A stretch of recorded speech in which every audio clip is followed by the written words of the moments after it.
The heroes of legend have been many different forms, and these two are some of the more most iconic ones imaginable.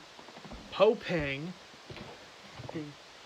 son of Mr. Ping, adoptive son of Mr. Ping, and the Dragon Warrior, and Korra, the current incarnation of the Avatar.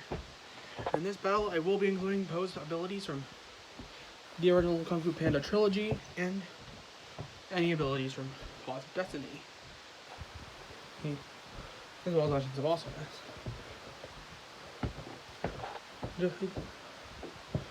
In the beginning, China in the Kung Fu Panda universe has a lot of threats, whether it be traitorous martial artists like Tai Lung, warlords like Lord Chen, or literal devil incarnates like Kai. There has to be some guy to bring these people all to justice, and it comes in the form of one flabby package. My fist hungers for justice! That was my fist.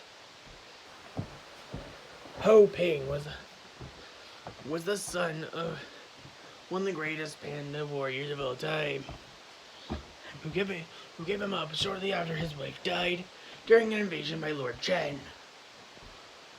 And there he had put him up for Then Po was found by a small noodle shop owner known as Mr. Ping. Mr. Ping had taken in Po in as his own.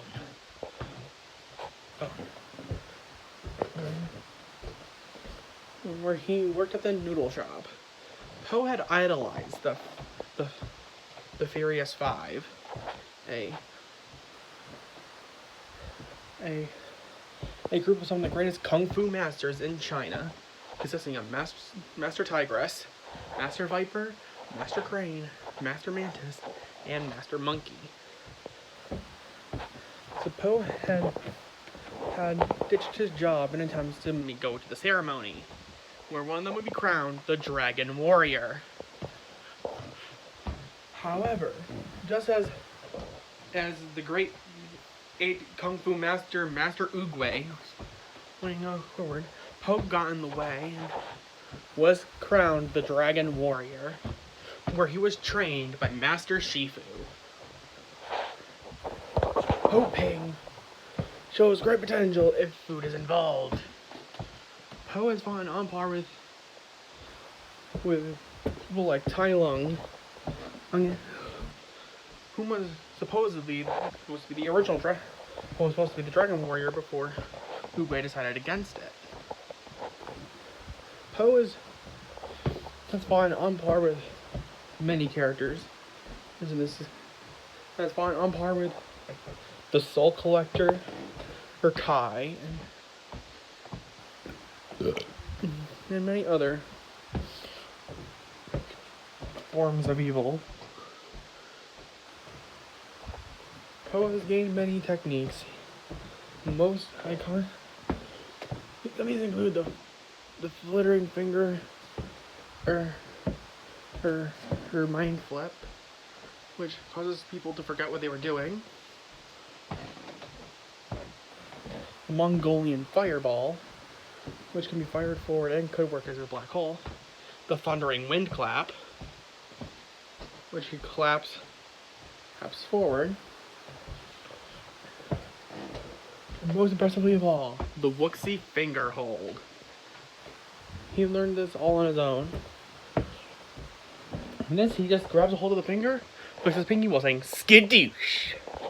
So a huge explosion of chi happens, and it sends them to the spirit realm. So essentially sends them to the afterlife. However, it's not infallible, as it does not work on dead things. As shown in Kung Fu Panda 3, it did not work on Kai.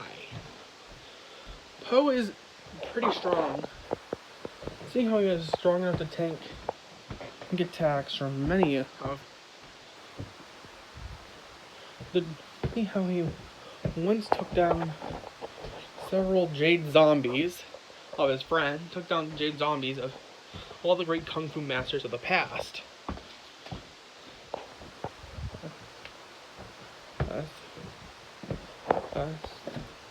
In terms of speed,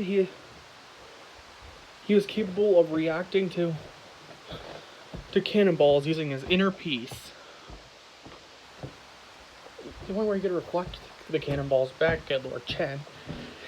In terms of durability, he had to use the Wuxi finger hold on himself to send both him and Kai to the spirit realm.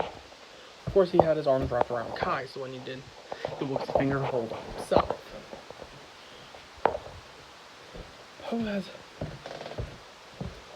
Poe ultimately has one major disadvantage: his weight.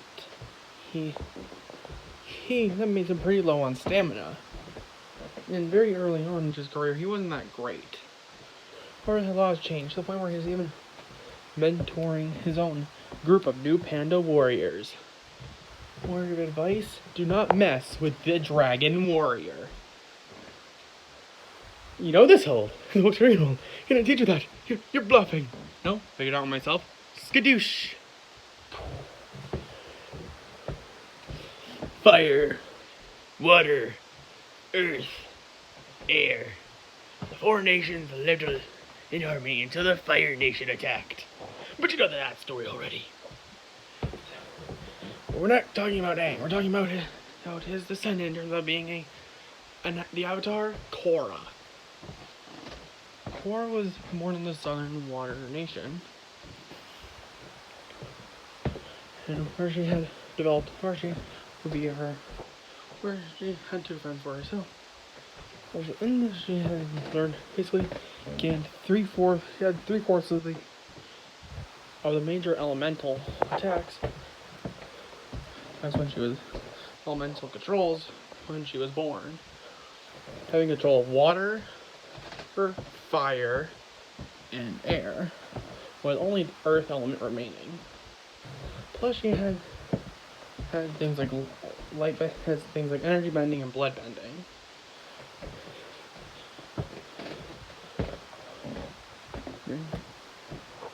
There she was trained by a friend of the former Avatar, or Toph Bei Fong.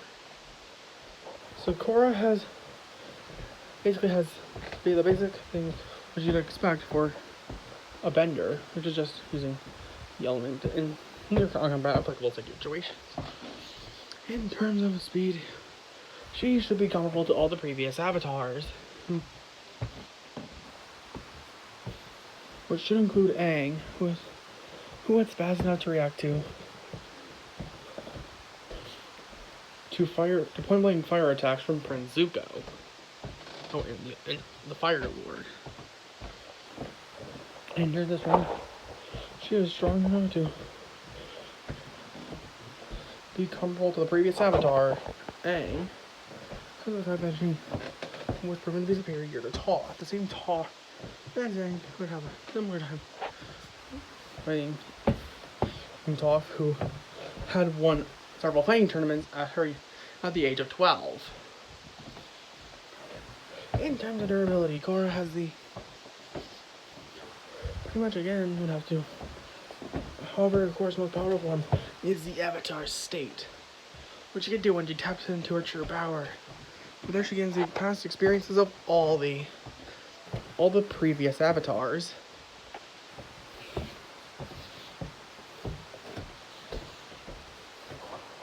However, Korra isn't perfect. She tends to be a bit reckless in her fighting style, and ultimately led to. However, just because Korra has to be reckless at times does not mean that she's any less of a great warrior.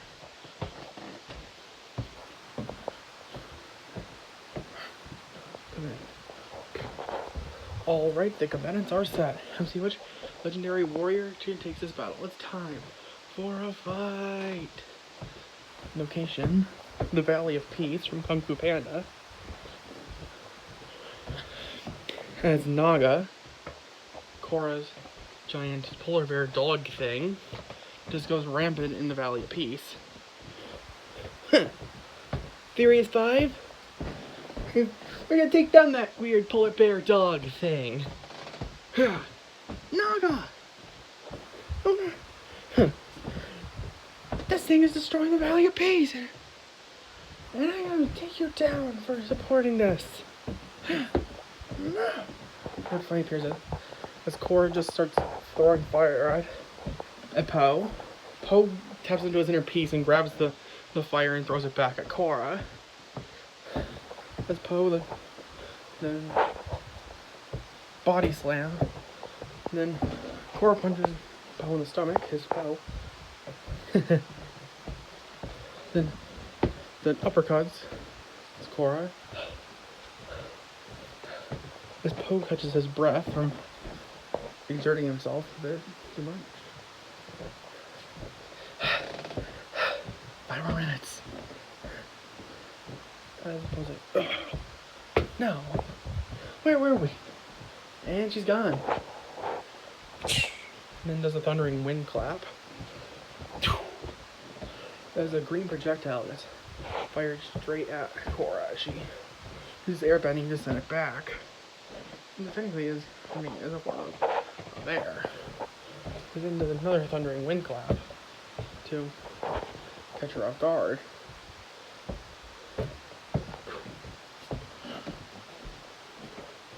This hits Korra as the previous thundering wind clap also hits Korra. As Poe uses the Mongolian fireball, which sucks Korra in. However, Korra then goes into the Avatar state. As Poe then goes behind Korra, as skadoosh, as actually Poe dodges Korra's attack, grabs her finger and says, skadoosh! KO! How did the Avatar lose to that fat panda?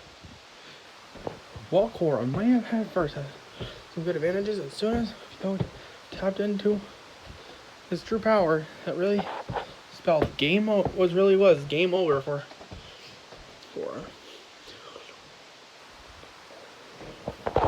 But at the end, it was like Korra gonna win this, even if she cheated.